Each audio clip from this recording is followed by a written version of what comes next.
What's up, friends? Let's have a little update with our pepper grow. It's been a little while. So in this video, I'm going to talk about my weekly nutrient regime, what I do on a week by week basis, especially with these mature plants. It gets real easy once you have mature plants like this. We'll talk about our pH, which nutrients, water I'm using. I'm going to talk about the tent that I'm using. This Gazebo tent is just absolutely fantastic. And we're going to harvest some peppers, and we'll see what else we get into. But let's check it out, and let's start with the tent. So it's summertime. I'm back from being away. I'll go away for 2-3 days, sometimes 5 days, sometimes 7 days, and come back. And I come back to plants that are flourishing, super healthy. It almost feels like cheating. It's almost like the less is more. The less I play with them, and the more I simplify the process, the healthier they are. But so when I get home, I want to get into my tent, and you're going to see once we get into this tent, especially with peppers, there's a lot of foliage that's just dropping. Leaves are dropping. A lot of the buds, when the flowers come out, and then if they don't get pollinated, they fall to the ground. So peppers, they're constantly creating this organic mess. And if we don't clean this mess up, we're going to risk mold, and just the dirty tent jeopardizes your chance of a good healthy harvest and healthy plants. So we want to keep our tents clean. So enter the Gazebo tent. Ooh, I don't know why everyone's not talking about these tents. They are just the future of indoor grow tents. They're absolutely amazing, and let me show you why. So typically we would just open up our door, right, to access our tent. And many tents have a door access, and they'll also have maybe some sort of side access on this side, something like that. That's all fine, but with the Gazebo, each of these pieces is modular. So now that I want to get into my tent, and I want to clean it, and I want to harvest, and I want to get in there, I can simply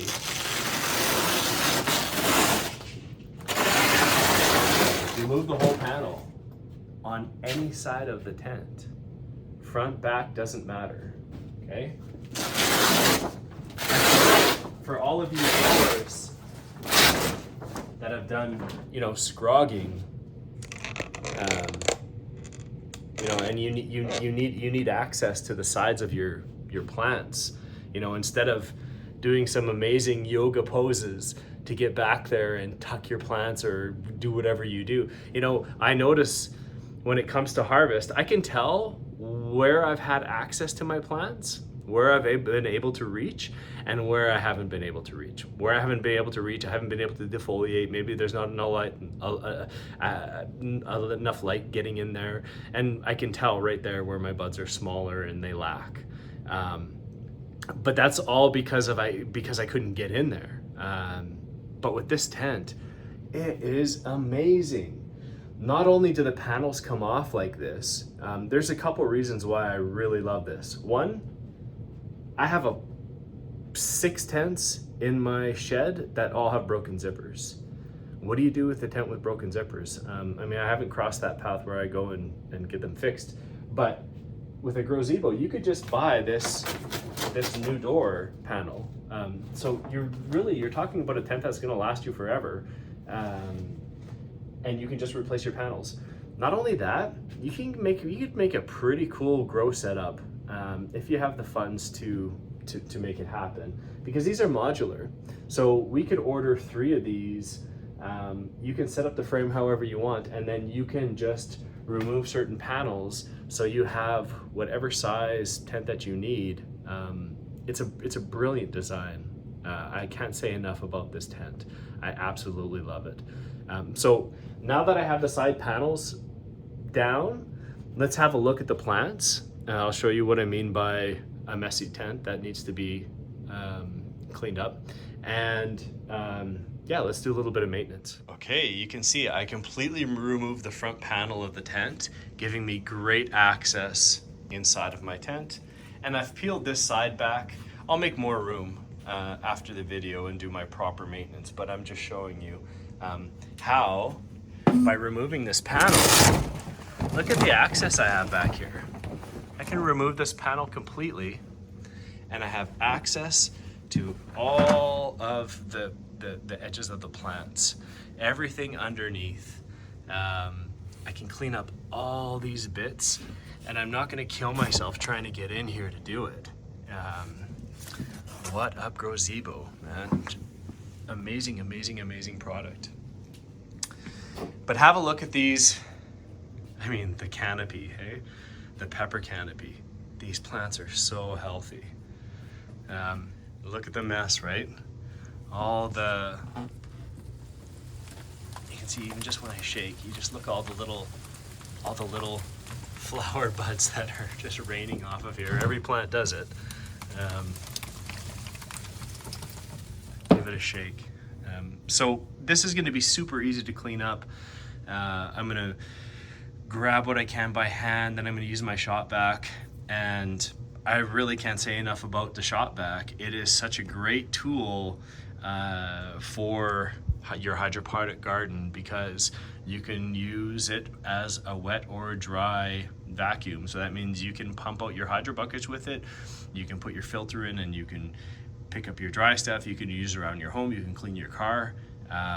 You know, you don't have to buy a specific piece of equipment. But this is going to lead into the next topic that I'm going to talk about, which is how we've been feeding the plants, right? And just my week by week regime that's really changed over the years. But so we're going to get into that, but I just want to show off these peppers, man. Look at this one. Look at this one, man. What a beauty. These are habaneros. And I have a crisper full in my fridge. It's loaded, and we're gonna be making peppers with the homies here one of these days. But then these ones here are called, here, let's pick one. I'm gonna harvest these right away anyway. Scotch braids. It's a Scotch bonnet crossed with a whatever, I don't know, to make it look so cool. Unreal. So tasty. Probably about 400 Scovilles, not too hot. It's not gonna blow your mind. But if you don't like spice, it's gonna be a little sassy for you. But anyway, let me turn the camera around and let's talk about the nutrients. So I've talked about this on previous videos on how I've changed my nutrient management. I used to always empty out my hydro buckets, my deep water culture growing vessels, and replace it with fresh new nutrients. I used to do this all the time. I thought it was, you know, always trying the best technique for the best results, for the best harvest is what I've been doing in the past. But what I've found, just with life being busy, and of course, you know, listening to other growers and how they've had success, I thought, well, you know, why don't I just try this technique where I just top up. I'm just always topping up. So I never empty my hydro buckets, and I just continuously top up. These plants are months old. I've never drained them. I don't think I've drained them, not once. I just keep topping them up week after week after week after week. And so you can go back in earlier videos or to see, you know, as the plants are maturing, you know, it takes little, you know, different engagement with the plants when they're smaller. But as they get into once they're mature, I mean, it's so easy. Once you get plants that are at this stage and they're mature, it's like autopilot. I feel like I'm cheating. I don't do anything. You know, I go away for a week and I come back and I can't believe that they're even better than when I left. It's really quite amazing. And so what I've been doing is simply topping up my hydro buckets, right? So I have a hose connected to my my laundry sink here down in the basement. I mean, shout out to hydro. It's so nice and clean. No dirt, no bugs, no pests, no nothing. I love growing this way. I mean, if you don't know, if you've never heard me talk about it before. But and again, I mean, shout out to the Hydro Bucket, making it easy to access your nutrient solution. We don't have to lift the plants, we don't have to disturb the plants, we don't have to move anything. We just take the side reservoir cover off and we have access to that nutrient solution, right? And so let's rewind 2 weeks. 2 weeks ago, before I left for my, my weekend thing that I just went to, I filled the Hydro Buckets up with water from the tap, right? I gave them 15 milliliters. We're in fruiting, right? So I gave them flower nutrients, current cultured solutions, amazing products. I gave them 15 milliliters of calcium magnesium. I gave them 15 milliliters of Bloom A, I gave them 50 milliliters of Bloom B, and 1 milliliter of pH down. So for my plants, in my environment, with my water, right, this all changes, keep notes, figure it out, it's super simple, but that's what's worked for me, and that's all I do once per week, is I top them up with water, and I give them the nutrients. It literally takes me 5 minutes per week when we're talking about managing that. The second day, I'll go in there and I'll check my pH, because I want to know what my pH is. I don't want it to get to be a runaway in one direction or not, but I feel like the plants, there's an amazing grower in the Kootenays that talked about plants dialing in the pH to where they want it. I didn't really subscribe to that back in the day, but I'm coming around.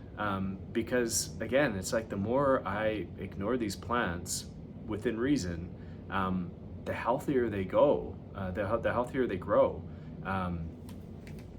So that's what I've been doing. But here's the thing that I wanted to point out, is that I don't pile nutrients week after week after week after week after week relentlessly and not give them a break, because we have to measure our EC, right? Our parts per million of our nutrient solution to see what's happening. And the way I feed with this 15 milliliters per week is that my EC concentrates. So after 1 week, after 2 weeks, what I notice is that by the time my Hydro Buckets are empty, after coming back from a 7-day, being away for 7 days, and I have maybe this much fluid down at the bottom of the Hydro Bucket, it's fairly concentrated. They don't need any more nutrients. There's plenty of nutrients in there that have not been used. So this week when I returned home, instead of doing nutrients, all I did was water. So this is kind of the key point here, is that I will do nutrients for a week.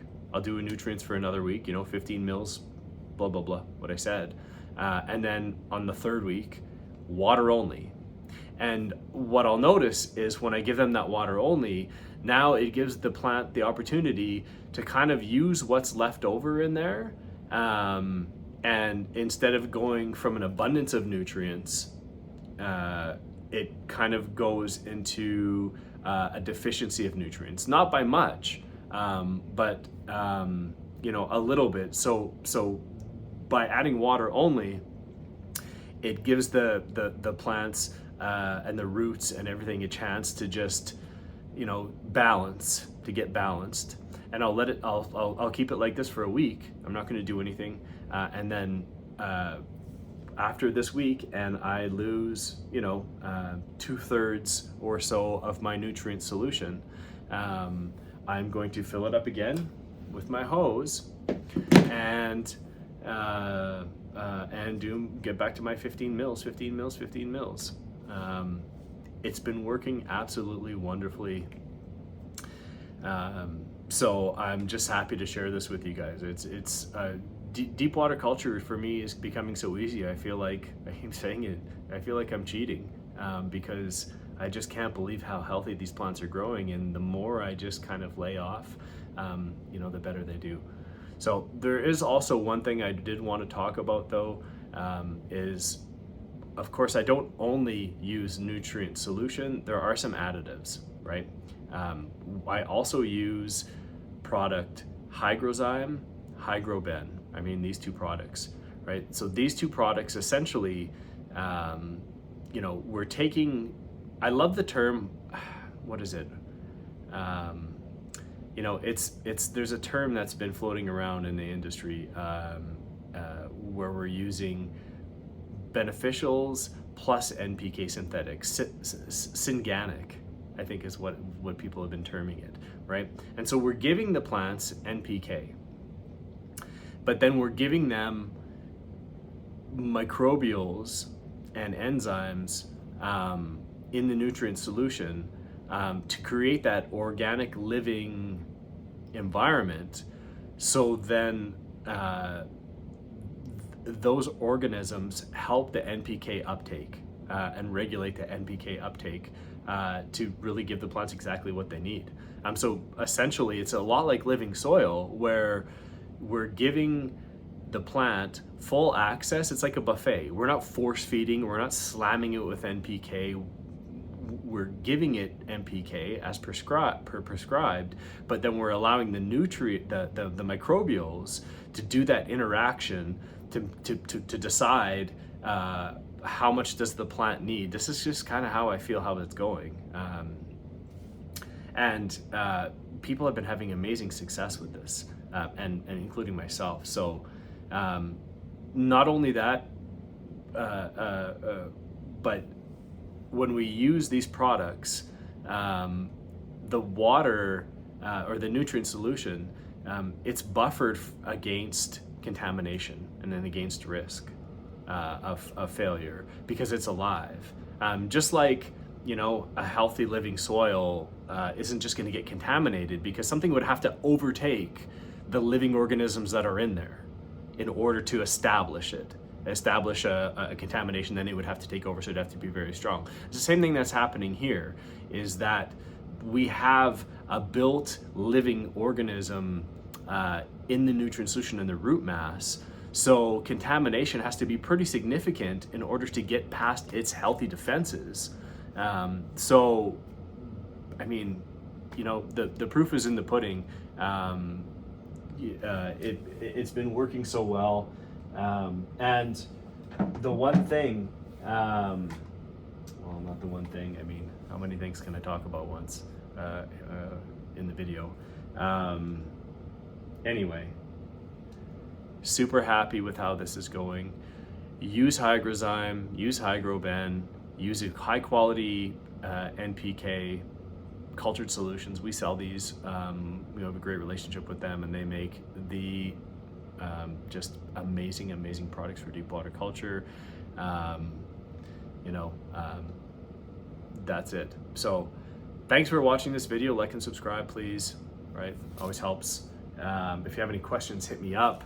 But I'm gonna harvest these peppers. I'm gonna clean up my tent. I'm gonna check my pH, and then I might make some hot sauce out of these. So cheers, thanks for watching. Take care, everybody.